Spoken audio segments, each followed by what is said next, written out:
All right, we are recording. Guys, I'm so stupid. I put on these really cute earrings. Let me move my phone. I'm like looking at myself in the phone because I have it connected. But this outfit's not looking very cute on camera, but whatever. I had on these really cute earrings and I was like, I'm going to wear these earrings on the podcast like a stupid dummy. I have headphones on, guys. You won't be able to see my earrings. Well, you would have been able to see these earrings, but they were like yanking my earlobe down. So yeah, we're not going to do that. We're not going to be stupid.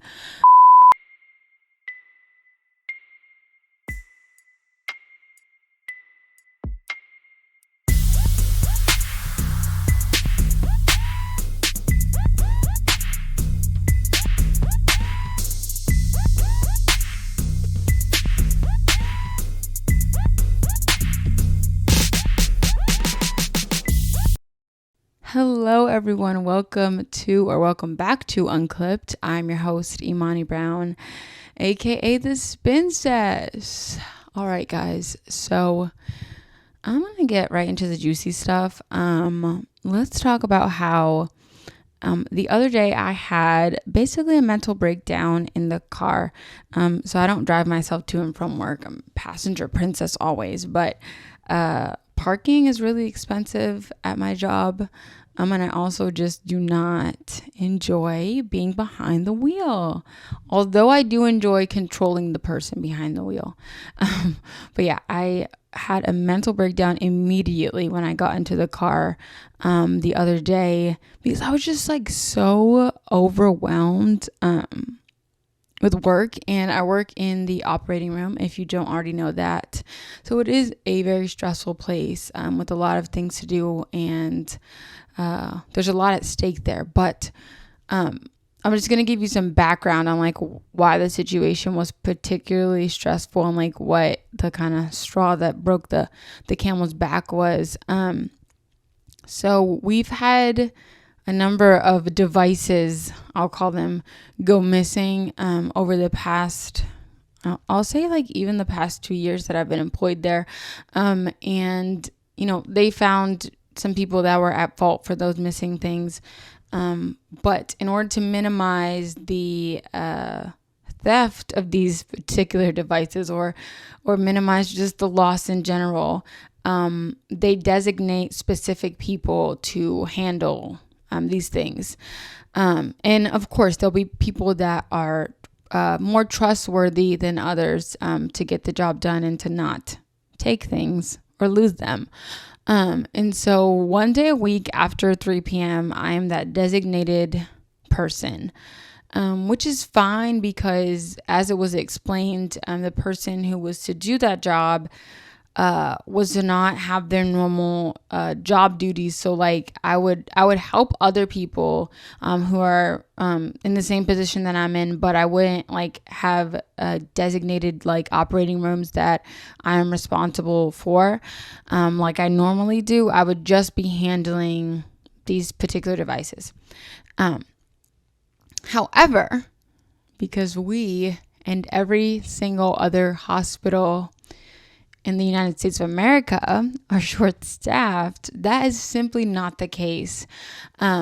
So the other day, on Thursday, I was having to handle my normal job. Why did I literally like stopped thinking for a second? Reboot. I had to handle my normal job and then also, you know, that extra duty as well, which is stressful in itself, but you know, I can handle it and like I'm not getting paid extra, so that's also stressful. But what happened was I thought that the duties I was assigned were much more than the duties of the other people. So I'm an operating room assistant and they assign us particular ORs. Normally we have probably about like 3 to 4 at a time that we help out. I was assigned 6, and I had to handle that other job that they gave me.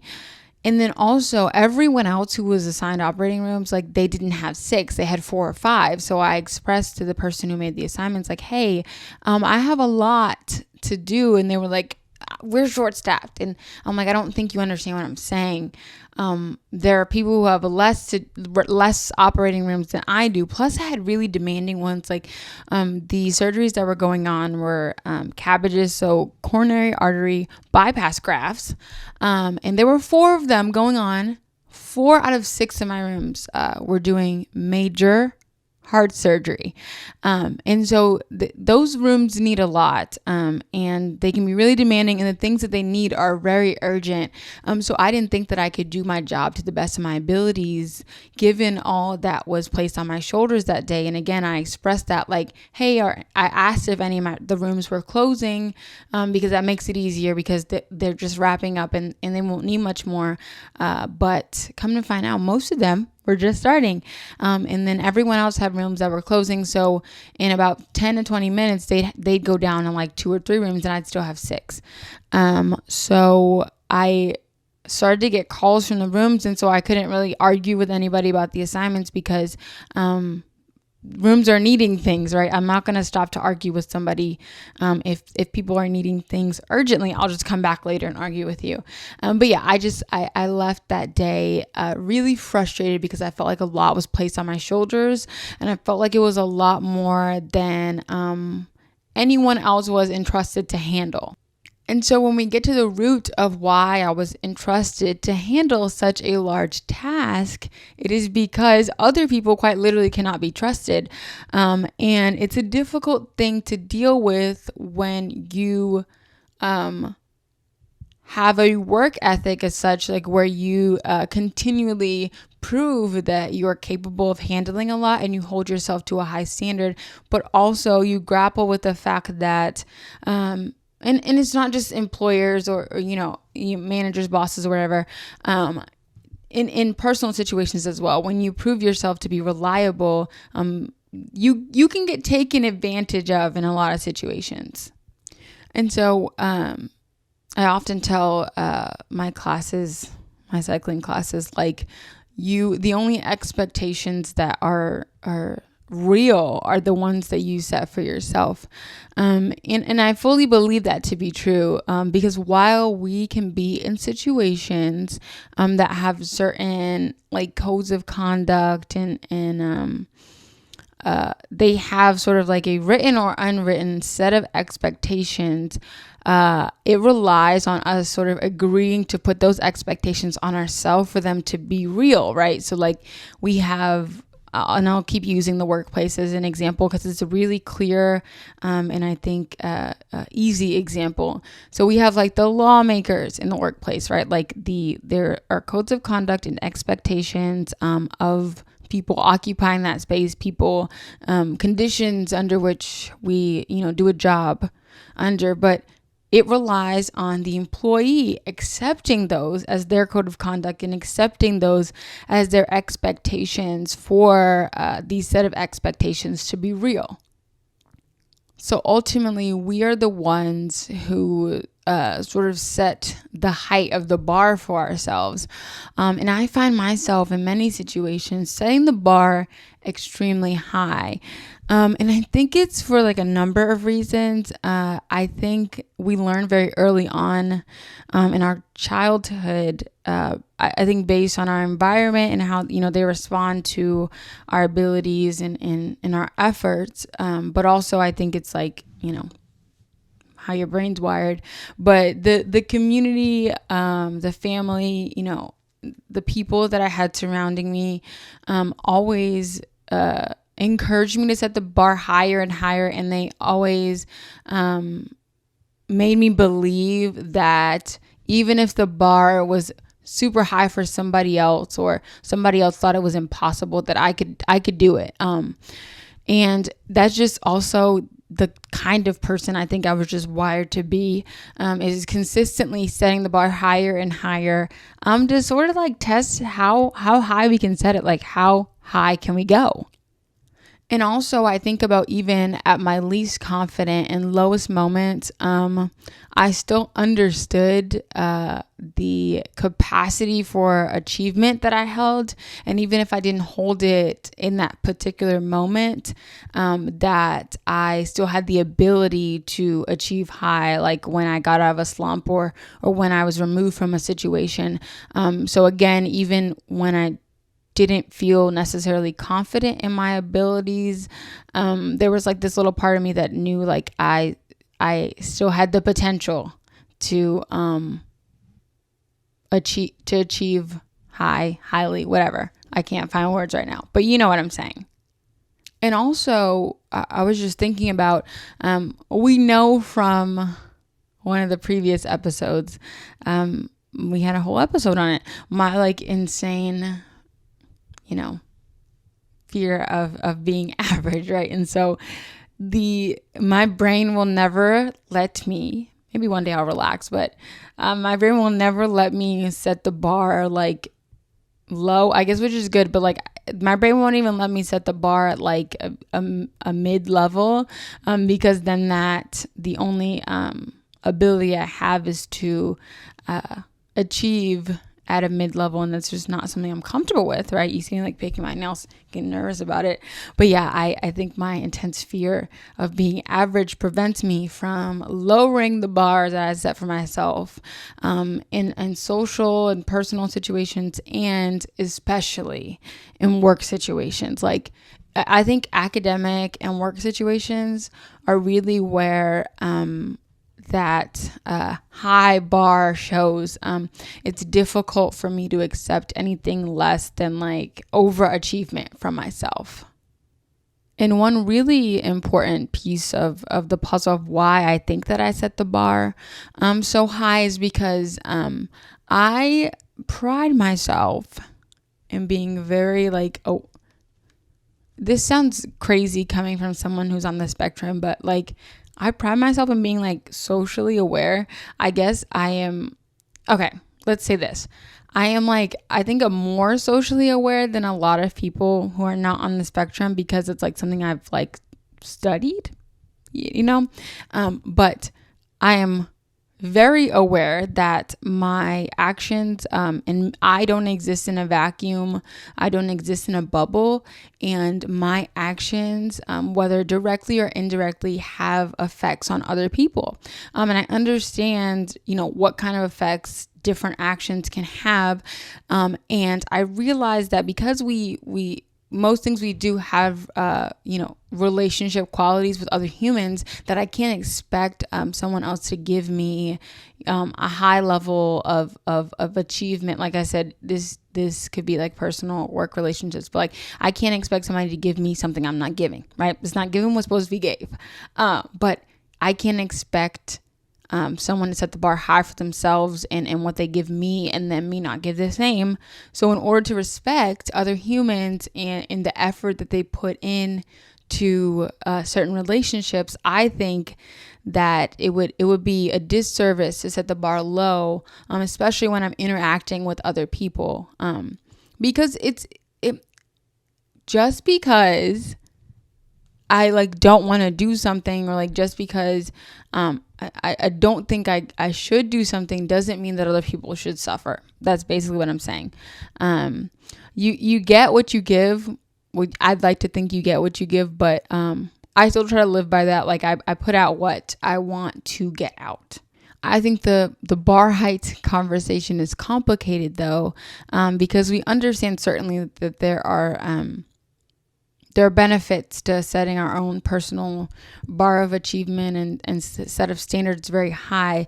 But there's also some drawbacks, as like going back to what I was saying. I mean, the other day I was just left feeling defeated and burned out based on this bar I set for myself, and the fact that other people saw it and then also had those expectations of me over other people. It just left me in sort of in a rough spot there.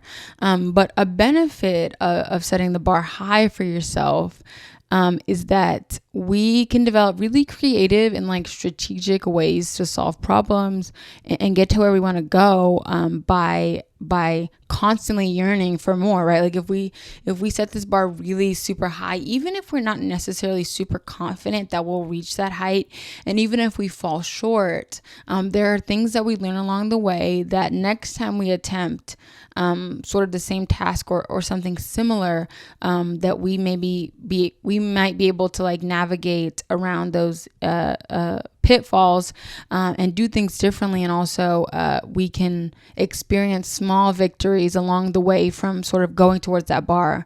Like I said, even if we fall short of it.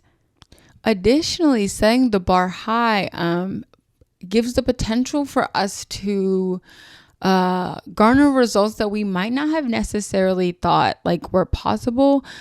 It allows us to continue to surprise ourselves and to push those envelopes and push what we thought we could achieve, because a lot of times we sort of need that extra challenge to realize what exactly we are capable of. So setting a bar high gives us improvement constantly and consistently, because we're constantly pushing for that next level. Okay, that's all good and dandy, right? Like setting the bar high, being an overachiever, all cool. But let's talk about the benefits of setting that bar low, right? The benefits of setting the bar, and I'm not saying like super low, but let's say like mid-level or lower. If we set the bar a little lower, we are able to sort of go for attainable goals. We're able to like pace ourselves and garner some like attainable growth, attainable achievement, and we aren't left feeling like we're like super burned out. I think sometimes we can be overzealous with what we think we're capable of with the tools that we have. And I'm not saying that we're not capable of it in some sort of different situation, but sometimes we're doing a little bit too much, and setting that bar a little bit lower can save us from those feelings of defeat and burnout, because we actually have realistic things to move towards. And also setting the bar lower allows us to rest and recover from the parts of our lives that we have set the bar high. So I think it's important that we in different parts of our life, we realize that like when we set the bar high in one aspect of our life, in turn, another aspect of our life will have the bar lowered, because I feel like we don't like to think of it. We have like a finite amount of resources, amount of energy, amount of effort that we can give. And so once we start giving more in one direction, the other one's going to lose it. So like setting the bar low in some situations allows us to rest and recover in that space, so that we may be able to achieve more in a separate space. So if we're intentional about setting the bar lower, in some instances, it can be really beneficial to us. But where the issue arises is when other set the bar in hell. When you're required to share space, when you are required to be collaborative with other people, and their bar is significantly lower than yours. And then when you share a space or a task with someone with a low bar, people will recognize that your bar is higher, and they will continually come to you for help, for effort, for resources, because they know they can rely on you at a minimum in comparison to that other person or other people. And again, in my notes, I'm like referring to work repeatedly, but I think it's a really easy concept to sort of grasp within, and where there's many times where there's like critical duties that need to be done. Like I said, I work in the operating room. There are a lot of duties that are critical, right? Like there are people anesthetized that need stuff. So where critical duties are concerned, a lot of times I'll get calls or, I'll get requests to do things that might not necessarily be my responsibility. And I want to be clear, like, in the operating room and like anywhere where somebody else's life is concerned, I will like take responsibility of the things that I can help with. So like, I'm not saying it's like, not, I feel like it's not my responsibility, but I'm saying like, as far as like delegated tasks, like these rooms or these responsibilities were delegated to this person. But yeah, oftentimes when it's like not my responsibility, it often gets put on me in the end. And people will say things like, I know I can trust you to do this. I'm like, I can't trust so-and-so to do it, or they'll do it slowly, or they're not going to get me this or that, or whatever. The point is that the expectations have been set, right? Like I set the expectations for myself, and it is reflected in the work that I produce, in the effort that I put in, and the other people or other person has set the expectations they have for themselves, and it is reflected in their work and effort.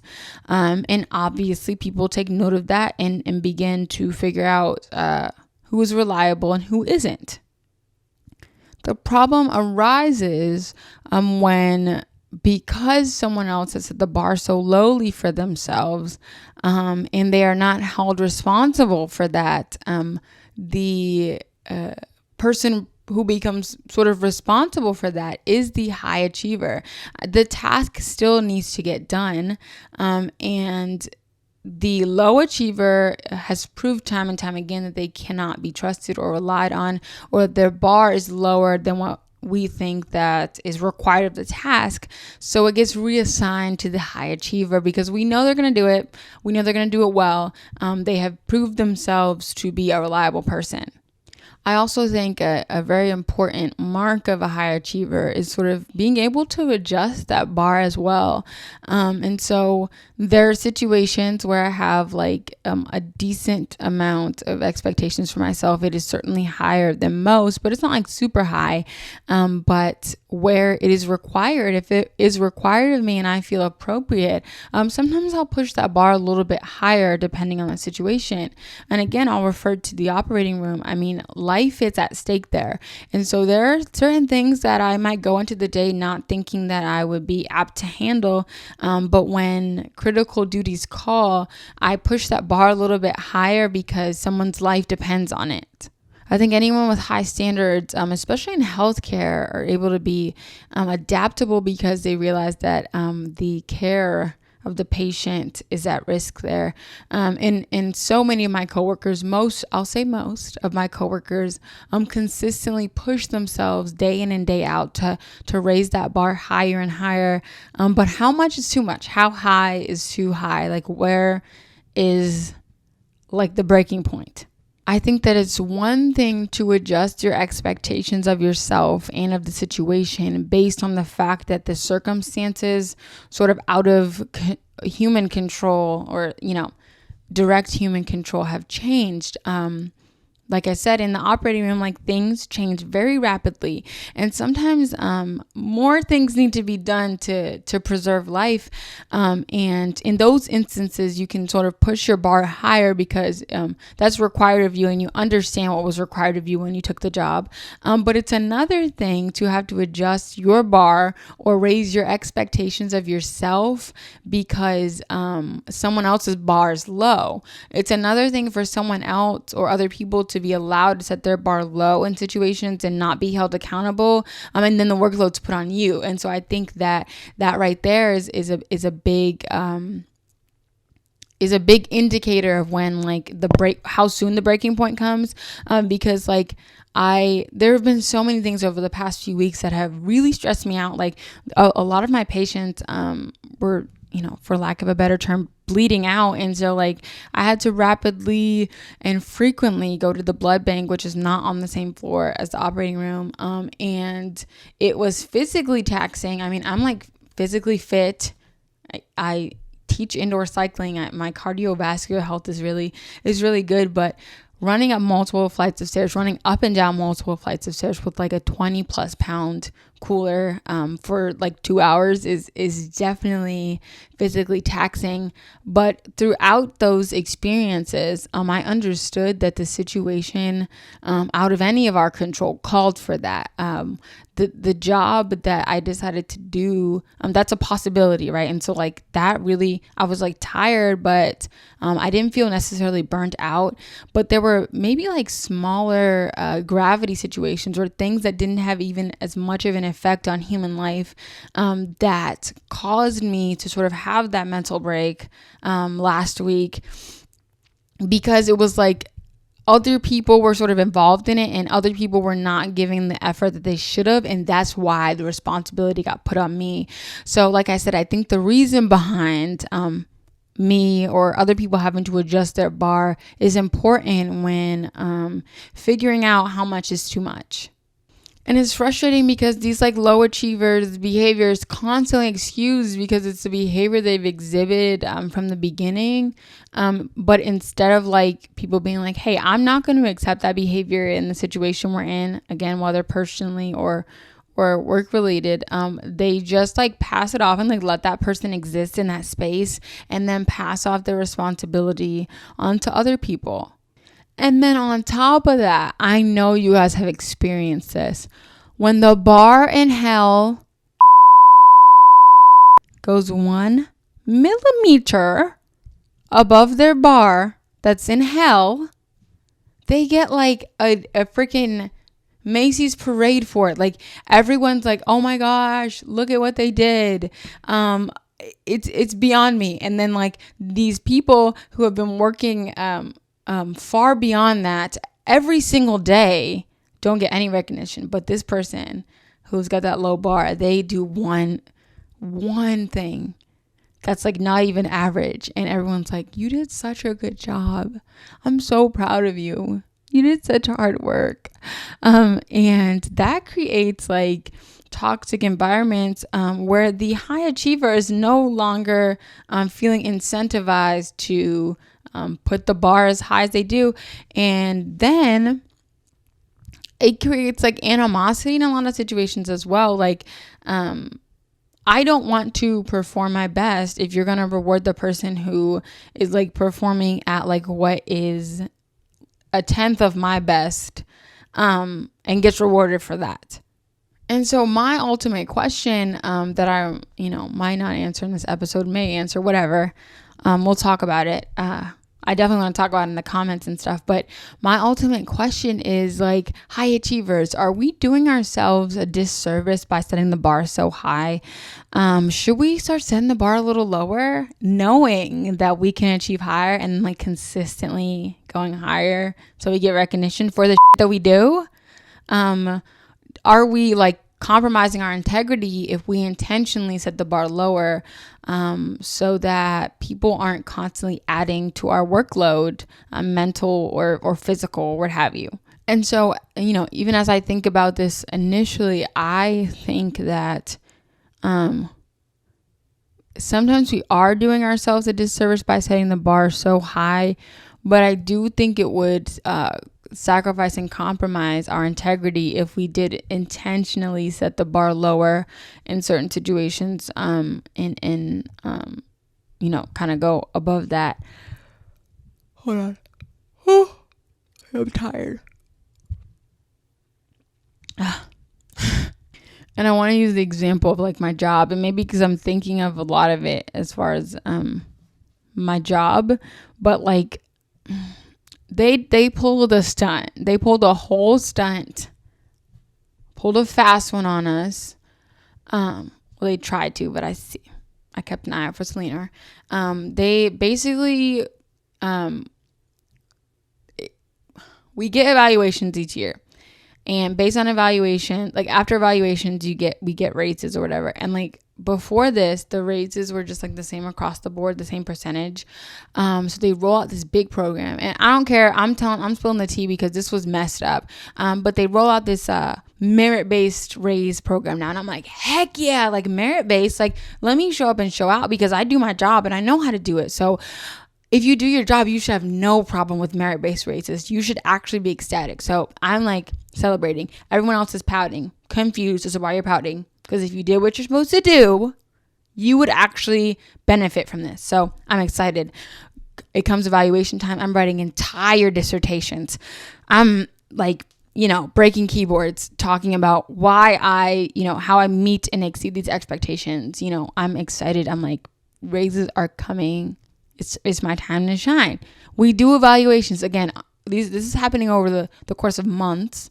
And it is so under the guise that these are merit-based raises. And again, also, the evaluation structure changed and it was harder to attain a higher score because they were switching to merit-based raises. So I got an excellent evaluation from my manager, excellent peer evaluations. I obviously evaluated myself well, like we're good. So like months are going by. Everyone's like, where's the raises? What's going on? We still don't even know the scale, like how they're rolling out these merit-based raises, but we know that for sure they are merit-based. We're asking everybody, where's the raise? I don't know. Like, be for real. But you know how to tell us to do more stuff, but you don't know where the raises are. Okay, got you. But they don't know where they are for months. Everyone's getting antsy and angry. And then they send out an email. It's like, guys, raises are coming 3.5% across the board. What the merit-based raises? I'm confused. Do I have a misunderstanding of what merit-based means? I don't understand. So I'm pissed off. They try to like add a bunch of exclamation points and then like, oh my gosh, 3.5%, because previously it was 3%. So everyone's like 0.5%. That's a couple cents. Not really that big of an impact, but I'm angry, right? And so whatever, like that was actually a long story, so it's not long story short. But the point of that was that I'm very angry because again, I set the bar high for myself, and I thought I would finally be rewarded for doing so. I thought it was my time to shine, right? No, because they're too lazy to actually do merit-based raises. They're like, we didn't have enough time to roll it out. Okay. So I'm declaring, I'm not going as hard as I normally do at work. I'm getting the same raise as everyone else, so I'm going to do average work. Girl, be for real, right? Like the space that I exist in doesn't allow me to do average work, right? There are people, again, I don't exist in a vacuum, and there are people relying on me because of that. As much as I would like to think, I'm going to set the bar. I'm not going to set it low, but I'm going to set the bar average and then just perform at average. As much as I'd love to think I would do that, it would really be doing a disservice to other humans that rely on me to do so. And so I do think that I don't think it would be of benefit to lower your bar just because you don't feel that you're getting the recognition that you deserve, and just because people are taking advantage. I think, and call me like delusional, whatever, but I think I have a greater obligation to humanity and a greater purpose to serve than sort of changing my standards because of lazy people. And I don't want people who rely on me, and I don't want the work that I do to suffer because of other people. And so honestly, like, I feel like the only conclusion we can come to is that when we feel we're being taken advantage of, when we feel like we aren't being recognized for the person we are and the effort that we provide to situations, I think that the best option is to remove yourself from the situation. Because like I said, I can't see really that much benefit in lowering your bar, because it'll just leave you feeling like you didn't try your best. And like, I think that lowers your confidence and it affects other areas of your life. It also leaves work to not be done. I just don't see a benefit in doing that. And I also don't see a benefit in staying in an unsustainable situation for you, because the most important person and the most important amount of effort that you put in will be for yourself. You cannot provide to other people. You can't be of service to other people. You can't contribute other things if you aren't taking care of yourself. And so there's only a certain amount of time that we can continue to overextend ourselves to overcompensate for the lack of standards that other people have. So again, the only real solution, I mean, maybe I'm not really thinking about other sides, but right now the only real solution I can see is to look into removing yourself or create a plan to in the near future, remove yourself from that set of circumstances, because if it's clear that the low achievers are not going anywhere, you will just be left in that situation feeling burned out. There are spaces that will recognize that your bar is high and appreciate that. And while they might demand a lot from you because they recognize your bar is high, they will also reward you and let you know that they recognize the work that you do. For as many spaces that exist that people take advantage of overachievers, there are spaces that overachievers are celebrated and don't have to leave feeling burned out or underappreciated. So I think that's where I'm going to leave off today's episode. Let me know what you think. Do you set your bar in hell, or do you set your bar high? Do you think that there are benefits to either one in certain situations? Do you think that strategically setting your bar lower than your aptitude to achieve is beneficial, or is it of detriment? But yeah, let's have a discussion. Let's chat. And be sure to like, share, comment, do all the things. And I will see you all in my next episode. Bye.